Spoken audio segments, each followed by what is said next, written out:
Hello cinephiles.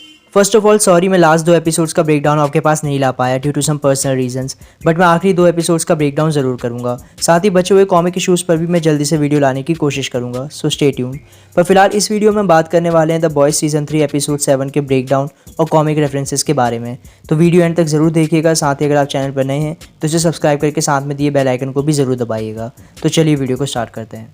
तो start करें इस एपिसोड के टाइटल से। तो इस एपिसोड का टाइटल था here comes a candle to light you to bed, जो कि लिया गया है कॉमिक्स के वॉल्यूम 10 इशू 5 से।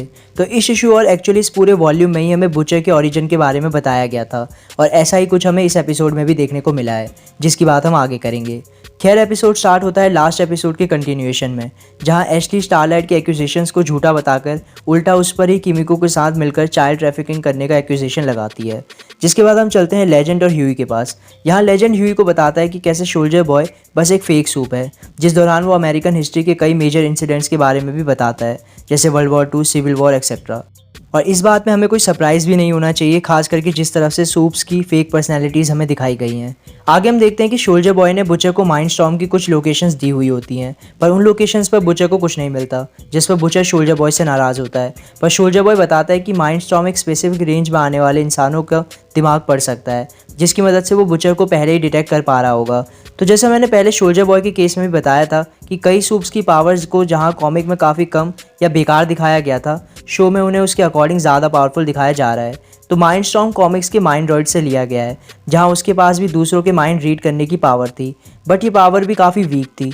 प्लस शो में माइंडस्टॉर्म के पास अपने दुश्मन को कोमा में डालकर उसे डिहाइड्रेशन से मारने की एबिलिटी भी है, जो कि कॉमिक्स से एक मेजर अपग्रेड है। यहाँ सोल्जर बॉय ये भी मेंशन करता है कि माइंडस्टॉर्म हार्वर्ड ह्यूज की तरह है, बस बिना पिसजार के। तो हार्वर्ड ह्यूज एक रियल लाइफ पायलट और बिलियनियर थे, जिनकी लाइफ पर एक मूवी भी बनी है जिसका नाम है एविएटर, और जिसमें लियोनार्डो डिकैप्रियो मेन रोल में है। तो इस सीन में इसका सिग्निफिकेंस ये है कि हार्वर्ड भी अपनी लेट लाइफ में सिक्सोप्रेनिक और पैरानॉइड हो गए थे। जैसा लेजेंड हमें आगे बताता है कि माइंडस्टॉर्म भी बाइपोलर है। तो यहाँ सोल्जर बॉय ने एक्चुअली एक ठीक एनालॉजी हमें दी थी। फिर यहाँ ह्यूई माइंडस्टॉर्म की लोकेशन पता करने के लिए थोड़ा दिमाग लगाता है, जिस पर बुचर उसकी तारीफ भी करता है और ह्यूई को भी कॉन्फिडेंस मिलता है। जिसके बाद सीन चेंज होता है और हमें पता चलता है कि मेव अभी भी जिंदा है, बस उसे किसी सीक्रेट सेल में कैद कर रखा है। यहाँ होमलैंडर ये भी मेंशन करता है कि सोल्जर बॉय की चेस्ट बीम से ना सिर्फ लोग मर रहे हैं, बल्कि जो किसी तरह से बच भी जा रहे हैं उनके भी ब्लड से कंपाउंड भी किसी तरह से ख़त्म हो जा रहा है। तो यहाँ हमें एक्सप्लेनेशन मिलता है कि आखिर कैसे किमिको की पावर सोल्जर बॉय के अटैक के बाद से चली गई थी। हालांकि ऐसा क्यों हो रहा है ये अभी ना होमलैंडर को पता चला है ना ही हमें। फिर यहाँ होमलैंडर मेव को ज़िंदा रखने का रीज़न बताते हुए कहता है कि वो उसके एक्स को प्रिजर्व करके रखना चाहता है, ताकि उनसे वो आगे भी रायन और इवन उससे भी ज़्यादा पावरफुल सूप्स बना सके और अपनी ब्लड लाइन को आगे बढ़ा सके। खैर, इसके बाद हम देखते हैं कि फ्रेंची और किमिको लास्ट एपिसोड में नीना के चंगुल से बचकर एमएम और एनी के पास चले जाते हैं, जहां वो भी बुचर के अगेंस्ट उनकी हेल्प करने के लिए कहते हैं।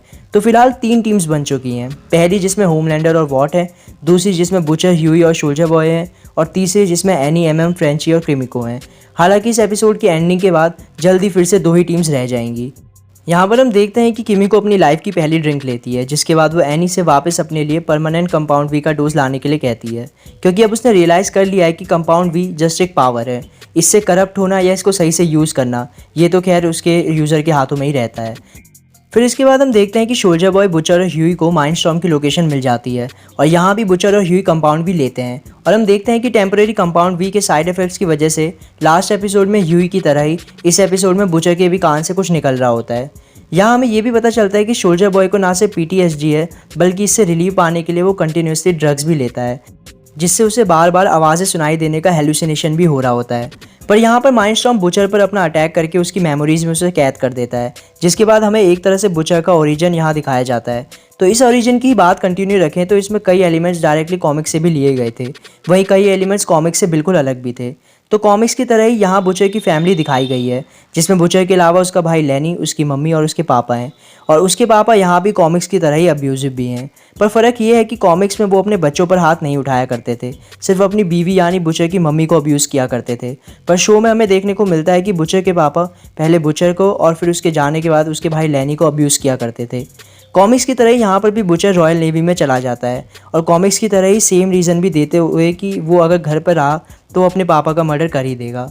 पर कॉमिक्स से काफ़ी ज़्यादा अलग जो चीज़ यहाँ हुई है वो है लेनी की डेथ का रीज़न। तो ये तो मैंने पहले भी आपको बताया कि लैनी की डेथ कॉमिक्स में भी हो जाती है, पर वहाँ पर उसकी डेथ का रीज़न एक रैंडम रोड एक्सीडेंट होता है।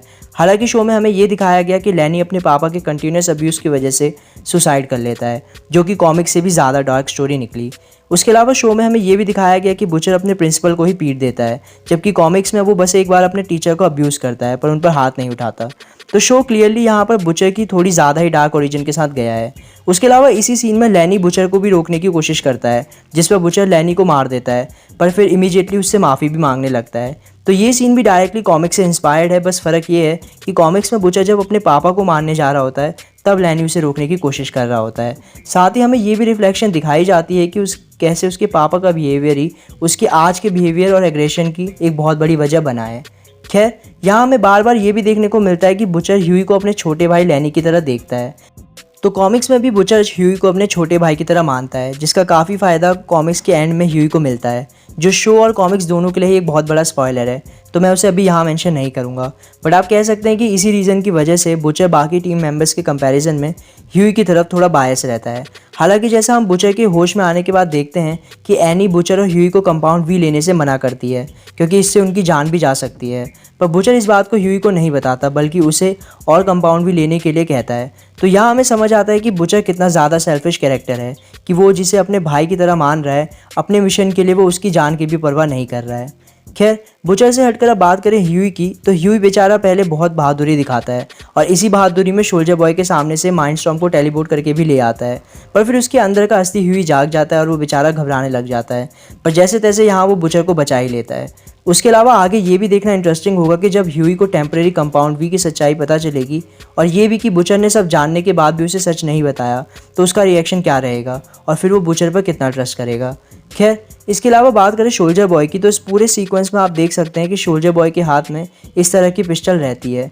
तो ये पिस्टल है .45 ACP, जो कि 1911 से ही अमेरिका में बहुत फेमस है।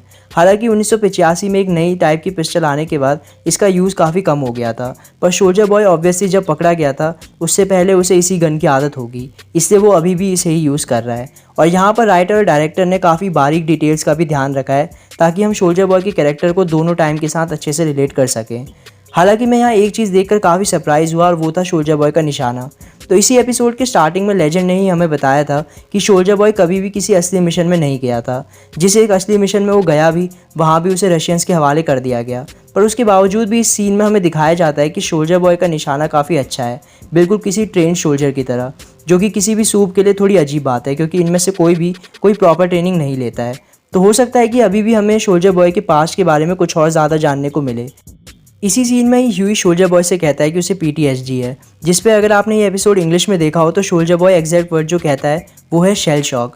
तो वर्ल्ड वॉर 1 के टाइम पर PTSD की कंडीशन के लिए शेल शॉक वर्ड यूज़ किया जाता था और इसे एक परेशानी की जगह डरपोक सोल्जर्स की निशानी माना जाता था। हालांकि आगे चलकर इसका नाम प्रॉपरली PTSD रखा गया और इसे एक सीरियस इलनेस की तरह ट्रीट किया गया। फिर आगे हम देखते हैं कि सोल्जर बॉय फाइनली माइंडस्टॉर्म को भी पकड़ लेता है और उससे कुछ जानने के बाद, जिसकी बात अभी हम आगे करेंगे, उसे मार देता है। तो अब ओरिजिनल पेबैक टीम से सिर्फ सोल्जर बॉय और ब्लैक नॉयर ही बचे हैं, यानी कि सोल्जर बॉय का अगला निशाना ब्लैक नॉयर ही रहेगा। ब्लैक नॉयर की बात करें तो इस एपिसोड में बुचर के अलावा हमें ब्लैक नॉयर की भी हिस्ट्री दिखाई जाती है। तो अगर आपको याद हो तो एपिसोड 4 में नॉयर एक ड्राइंग बना रहा था और वो ड्राइंग एक्चुअली इसी बस्टर बीवर की होती है। तो यहाँ आने के बाद हमें दिखता है कि ब्लैक नॉयर चीज़ें हेलुसिनेट करने लगता है और हमें उसकी मेंटल इंस्टेबिलिटी क्लियरली दिखती है, पर हमें इसका रीज़न भी आगे दिखाया जाता है। तो ब्लैक नॉयर बेचारा मूवी में आकर फेमस होना चाहता था, पर सोल्जर बॉय ना सिर्फ वो मूवी अपीयरेंस ब्लैक नॉयर से छीन लेता है, बल्कि उसे वहाँ घायल भी कर देता है, जिसके कुछ टाइम बाद वॉट होमलैंडर को लॉन्च करने की तैयारी कर रही होती है और इससे पहले वो सोल्जर बॉय को भी रास्ते से हटाना चाहते हैं। और पे बैक तो ऑलरेडी सोल्जर बॉय से परेशान होती ही है। तो ब्लैक नॉयर एक प्लान बनाता है, सब उसे फॉलो करते हैं और सोल्जर बॉय को रशियंस के हवाले कर दिया जाता है। हालांकि इस लड़ाई के दौरान सोल्जर बॉय ब्लैक नॉयर का ब्रेन डैमेज कर देता है और शायद यही वजह है कि अब ब्लैक नॉयर कुछ बोल भी नहीं पाता है और उसे इस तरह की हेलुसिनेशंस भी होती हैं। यही हम देखते हैं कि उसके हेलुसिनेशंस में दिखने वाले कैरेक्टर्स उसे सोल्जर बॉय को फेस करने के लिए कहते हैं। तो ये बात तो ऑलमोस्ट पक्की है कि लास्ट एपिसोड में ब्लैक नॉयर या सोल्जर बॉय में से शायद कोई एक ही बचने वाला है। लेकिन इस एपिसोड में ब्लैक नॉयर के पूरे सीक्वेंस में हमें सबसे ज़्यादा तारीफ करनी होगी इस शो के क्रिएटिव और VFX टीम की, जिन्होंने इतने रियलिस्टिक विजुअल्स हमें लाइव एक्शन में प्रोवाइड करवाए हैं। उसके अलावा कुछ और माइनर डिटेल्स की बात करें तो डीप और उसका सी क्रिएचर्स को लेकर प्यार अभी भी चल रहा है, जिसकी वजह से उसका अपनी वाइफ के साथ झगड़ा भी हो जाता है और वो फिलहाल के लिए डीप को छोड़कर चली जाती है। दूसरी तरफ ए ट्रेन पिछले एपिसोड में ब्लू हॉक को मारने के बाद भी जिंदा है, क्योंकि अब ब्लू हॉक का हार्ट ए ट्रेन में ट्रांसप्लांट कर दिया गया है, जिसका मतलब ये भी है कि यहाँ से रिकवर होने के बाद ए ट्रेन फिर से अपनी पावर्स को भी शायद प्रॉपरली यूज़ कर पाएगा। वैसे तो यूजुअली एक हार्ट ट्रांसप्लांट से रिकवर होने में कई महीने लगते हैं, पर कंपाउंड वी के इफेक्ट की वजह से ए ट्रेन इतनी जल्दी रिकवर हो गया है। वहीं एशली ये भी बताती है कि इस इंसिडेंट को वो पब्लिक के सामने इस तरह से रिप्रेजेंट कर रहे हैं कि ए ट्रेन ने ब्लू हॉक को बचाने की कोशिश करी, पर वो उसे नहीं बचा पाया। खैर, आगे हम देखते हैं कि रॉबर्ट सिंगर, जो हम अज्यूम कर रहे हैं कि शो का डकोटा बॉब है, वो अपने कैंपेन में होमलैंडर और सूप्स का यूज़ प्रमोशन के लिए कर रहा है, जिस दौरान होमलैंडर सबको ये यकीन दिलाने की कोशिश कर रहा है कि एनी चाइल्ड ट्रैफिकिंग में इन्वॉल्व है और होमलैंडर को फंसाना चाहती है। पर इसी बीच में होमलैंडर की एंग्जाइटी भी किक इन कर जाती है और उसे एक नॉर्मल इंसान सोल्जर बॉय जैसा दिखने लग जाता है, जिसके बाद वो बीच में ही निकल कर पास के एक तबेले में जाता है और फिर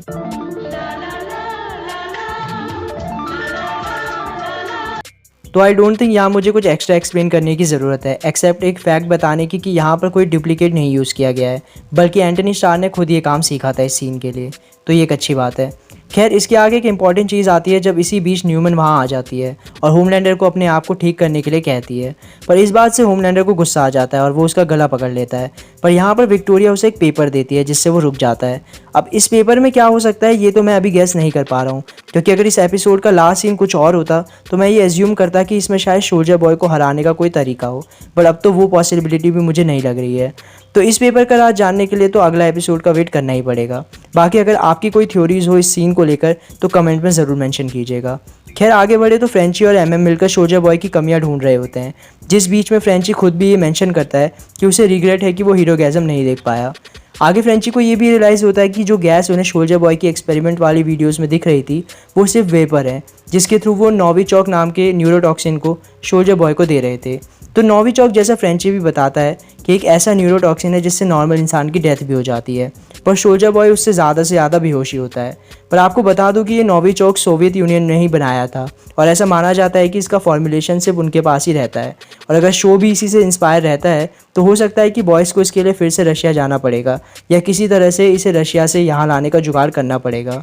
अभी वो दोनों इस बारे में बात कर ही रहे होते हैं कि तभी एमएम देखता है कि उसकी बेटी जेनाइन और टॉड होमलैंडर की रैली में गए होते हैं, और ऑब्वियसली इस बात में कोई डाउट नहीं है कि इससे उन दोनों की जान को बहुत बड़ा खतरा था, और इस बारे में एमएम टॉड से बात करने जाता है, जिस आर्ग्यूमेंट के एंड में एमएम टॉड को पंच मार देता है जिससे वो बेहोश हो जाता है और जेनाइन ये सब देख लेती है। तो हो सकता है कि ये सब देखने पर एमएम जेनाइन के सामने विलन बन जाए और कॉमिक्स की तरह शो में भी उनके रिलेशन में खटास आ जाए। वैसे आई होप कि ऐसा ना हो, बट अब ऐसा लग रहा है कि शो भी उसी राह में जा रहा है। खैर, इस सीन में हम ये भी देखते हैं कि कुछ लोगों के बीच ही सही, पर अभी भी ऐसे लोग हैं जो होमलैंडर और वॉट की बातों को सच मान रहे हैं और काफ़ी कट्टर तरीके से उसे फॉलो भी कर रहे हैं। तो ये शो की एक सोशल कमेंट्री है आपके लिए और हमारे लिए कि हमें मीडिया में दिखाई गई हर चीज़ पर ऐसे ही विश्वास नहीं करना चाहिए। खैर, इसके बाद चले एनी के पास, तो वो वॉट फैसिलिटी में जाकर उनके लैब से परमानेंट कंपाउंड वी का एक डोज ले आती है किमिको के लिए, और यहीं उसे टेम्परेरी कंपाउंड वी के साइड इफ़ेक्ट्स के बारे में भी पता चलता है। आई थिंक ये थोड़ा सा प्लॉट आर्मर एनी को दिया हुआ है, क्योंकि इस लैब में उसके अलावा उस टाइम पर कोई और होता ही नहीं है।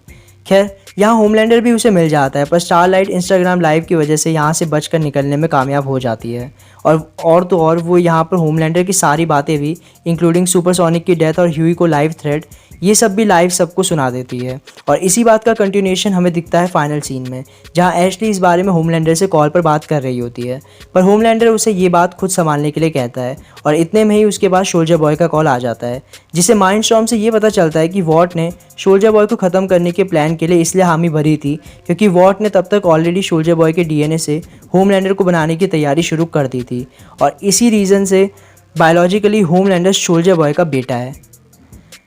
ये इस एपिसोड से पहले किसने एक्सपेक्ट किया होगा। पर हाँ, अब इस अनएक्सपेक्टेड टर्न से सोल्जर बॉय भी होमलैंडर की टीम में चला जाएगा, जिसका मतलब है कि अलग अलग मोराल्स होने के बावजूद भी बॉयज़ टीम को वापस एक साथ आना पड़ेगा, क्योंकि होमलैंडर और सोल्जर बॉय अगर एक ही टीम में चले गए तो टेम्परेरी कंपाउंड वी भी सिर्फ ह्यूई और बुचर के उतने काम नहीं आने वाला। अब तो इवन ये भी हो सकता है कि मजबूरी में ही सही, पर एमएम और फ्रेंची को भी कंपाउंड भी लेना पड़े। खैर, मैं तो ये सोच रहा हूँ कि इतना सब आखिर एक एपिसोड में अब आएगा कैसे। फाइनली एनी कंपाउंड वी किमिको को दे देती है, और तब तक किमिको फ्रेंची को भी कंपाउंड वी दोबारा लेने का रीज़न समझा देती है और किमिको को अपनी पावर्स वापस मिल जाती हैं।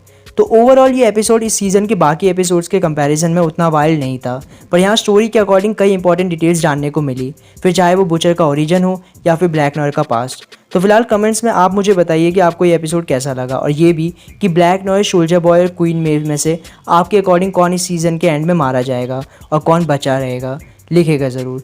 तो वीडियो पसंद आई हो तो इसे लाइक करके अपने दोस्तों के साथ शेयर ज़रूर कीजिएगा। साथ ही रेगुलर अपडेट्स के लिए आप मुझे इंस्टाग्राम पर भी फॉलो कर सकते हो, लिंक मिल जाएगा आपको डिस्क्रिप्शन में। सो आज के लिए बस इतना ही। So thank you for watching cinephiles, मिलते हैं नेक्स्ट वीडियो में।